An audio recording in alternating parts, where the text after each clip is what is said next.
Welcome back to the channel. So glad you're here. We're definitely coming to the end of winter. I just wanted to take some time today to go over the snowblower on the BX, see how it performed this winter, give you an overview of how much wear we got, the things that I broke. So we're going to do that now. So I don't seem to ever break this shear pin. I've broken this one 4 times this year. And the one on the auger, I also broke 4. But you know that because of the barbecue parts that I was hitting.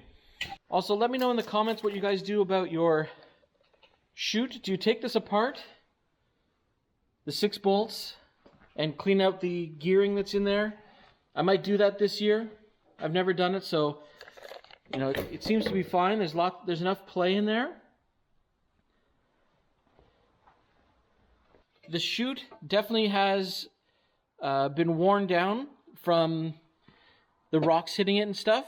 The inside looks fine, just some surface pitting, so not bad. I will probably repaint that again and then hit it with some turtle wax, so I'll be definitely doing that.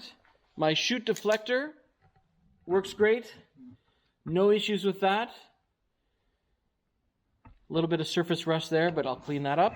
I will be replacing the gear oil that is in the front gear, so you would take this bolt out. There's one on the bottom to empty it, and then when you fill it up, when it comes out of here, then you know you're full, and then you can close all those off. I will also be changing the gear oil in the reduction gear that's on the back side of my blower, and then I'll be giving it just a clean up. I'll giving it a spray paint, and we'll just stop rust from happening. The other thing I'm going to do is I'm going to be working on the overshoes that I'm going to be building so that I can use a toolless system to raise and lower the side shoes. So that's down here. I'm going to make something that hooks onto there and allows me to adjust the wear bar. The other thing I'm going to do is I'm going to check to see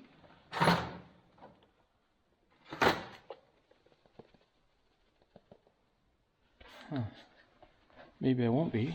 So one thing I'm going to check is my wear bars, and to do that I'm going to use my calipers. My batteries are dead, so I'm just going to have to kind of measure with the actual numbers. I won't be able to show them, but I'm just going to take some measurements of the thickness of the shoes from one side to the other. I'm also going to take a measurement of my cutting bar. Now one thing that I'm really happy about is on the 2822A snowblower, the heavy-duty 55-inch snowblower that I have, is that the box is actually square, and it's a piece of L bracket with the cutting edge screwed to it. This cutting edge, I'll get underneath and you can see it.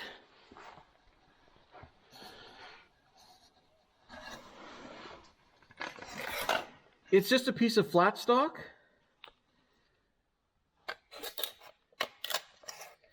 And there is definitely some wear on it, and I don't know if you can see this shimmering edge, but look how tiny it is here. And as we move across, look how wide this gets, all the way to this point where it's almost half. So I have a dip in the center where it goes to about almost the full 3/4 of the way across this square stock, and then back to flat again. So I'm definitely bowing the bottom of my snowblower in the center here. And as others have noticed, this side of the tractor wasn't getting worn as much. Now, you'll see here that my shoes are down, but this is the first year I've moved my shoes down. They've always been at its top position, which means that this bar and my shoe were at the same level for 2.5 seasons. But I have very little wear on this leading edge of my cutting bar, and it gets to the point where it's 3/4 of this thickness with a bit of a bevel. You can feel the bevel all the way along, and then you can see where it goes to only about 1/4 of the thickness. So I definitely have some bit of a bow in here. The nice thing about this cutting edge is I can unscrew it and flip it around, and I can flip it around like horizontally, and then I can rotate it upside down and use it again. So I have 4 sides I can use for this cutting edge.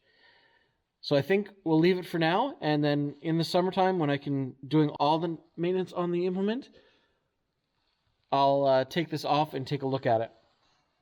But for now, I'm just going to do some quick measurements and see if how much I've lost. So again, I don't have the battery in it, so I won't be able to tell, but I'm just going to do a caliper check at different spots. Wow, look at that. So let's put this on here. I really wished I had, so 11 millimeters in the center. Look at the distance. 10 millimeters. On this side again.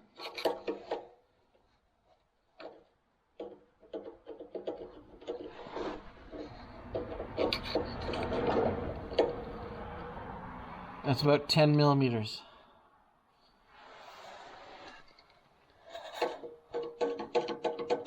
So my blower is lower in the center, and the two sides are the exact same. So yeah, I'm getting a lot more wear down the center. So my wear bar is thicker, gets narrower in the center, and then thicker on the side. So let's measure the shoes. And just from visual inspection, I can see that the front of the shoes is definitely a lot thinner material. So I'll measure the back first.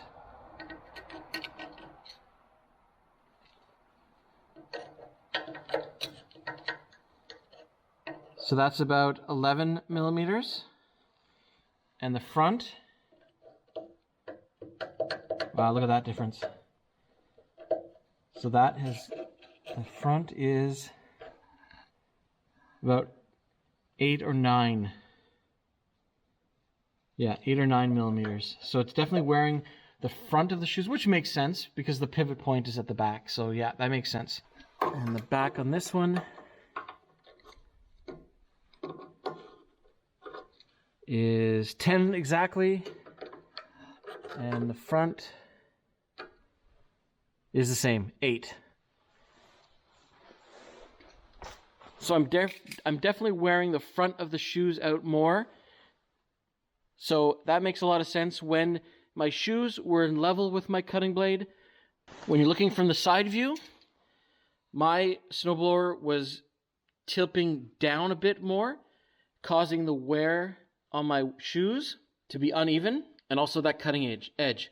So now that I've raised it up, I shouldn't have any more problem with my cutting edge being worn unevenly. That's something to note. The other thing that I wanted to check was the pillar bearings that I replaced a few months ago. If you haven't seen that video, I'll put a link in the description below, but I just want to see how they're holding out. So we'll just grab the Allen keys and go down and just make sure that they're tight. And here's just a tip. If you're trying to work on your mid PTO, disconnect it from your tractor so that you can rotate it freely. So what you're going to want to do is move it from the mid icon down to the rear. Don't leave it in the center because that's for both. And then that'll allow you to spin your PTO. The reason I want to do that is so that it lines up so I can see those Allen keys. And we're just going to make sure that they're tight.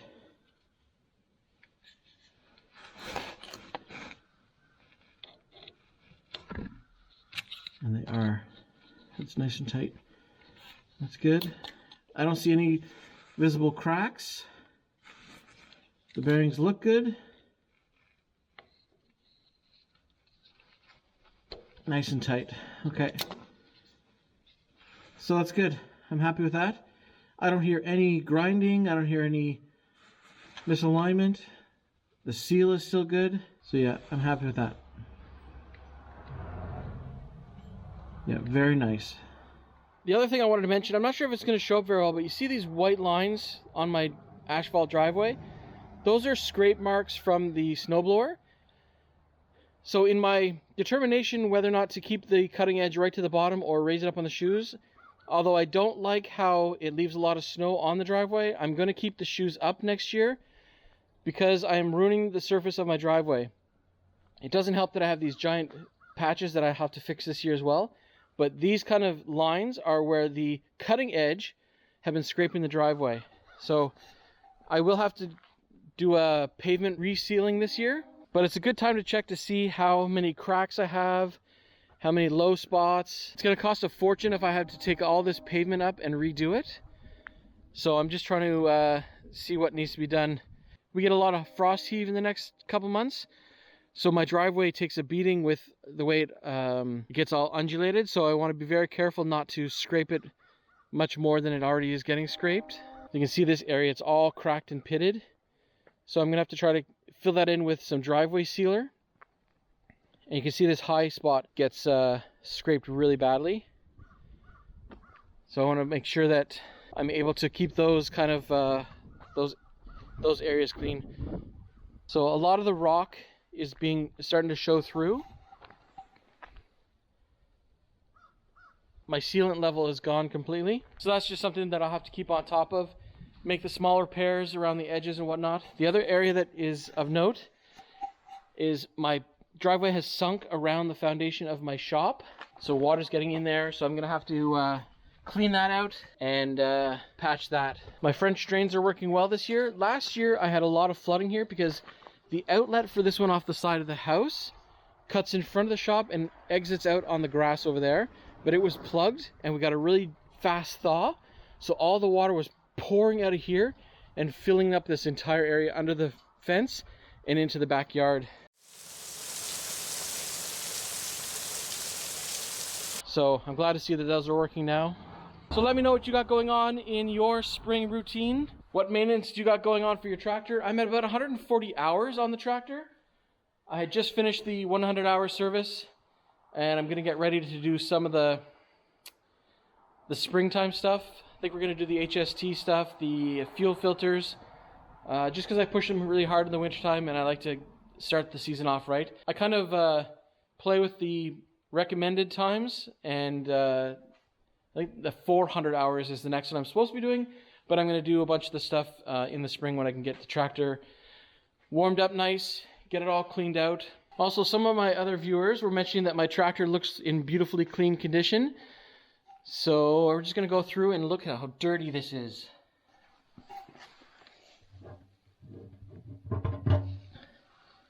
Look how dirty that is. Yuck. Dirt. Dirt. Dirt. Scuff mark. Grease. So my Kubota is being used. It's not a garage baby. The other thing that I want to mention was the wear and tear on my box blade. So I use my box blade just for snow removal. I don't do much with it in the summertime. So any damage on this thing will be because of snow plowing as well. I have noticed that I've got a weird, really pronounced cutting edge issue. So let's grab a straight edge. Maybe I won't be. Let's just see how straight this is. So if I put that straight, you can see how much of a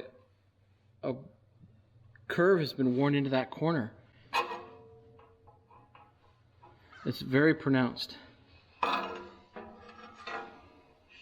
that one is like perfectly straight. So it's just this one edge has gotten completely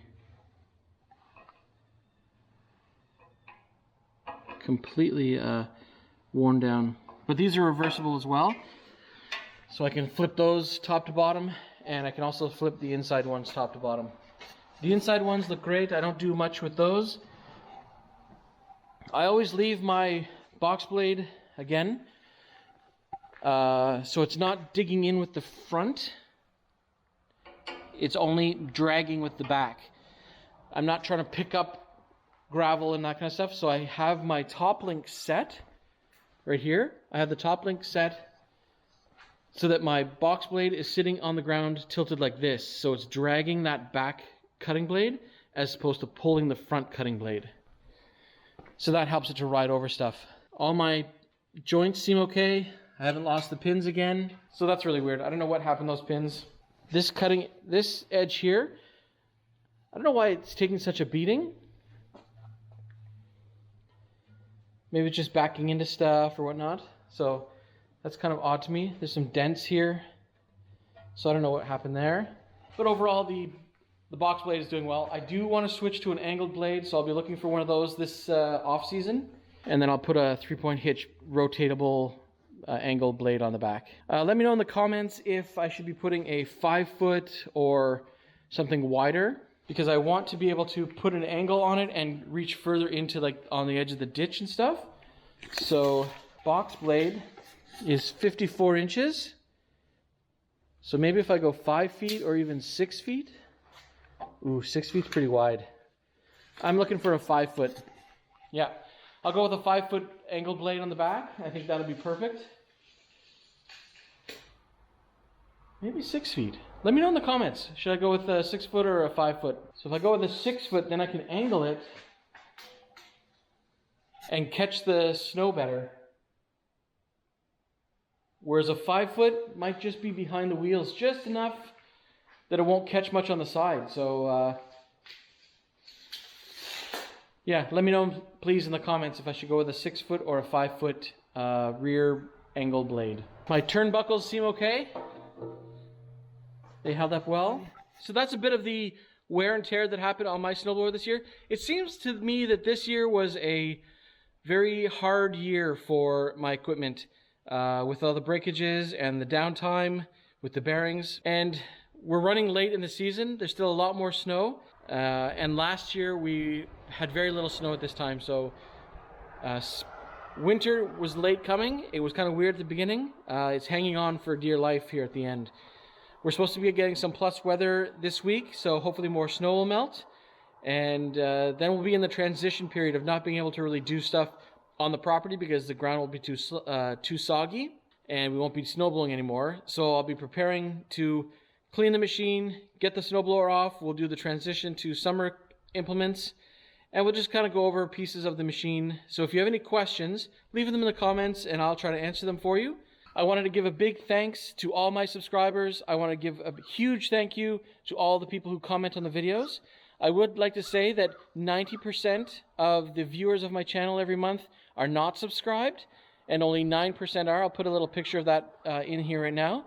So if you like this content, please share it with your friends and hit that subscribe button and that notification bell. It really helps the channel grow so I can keep bringing you more content.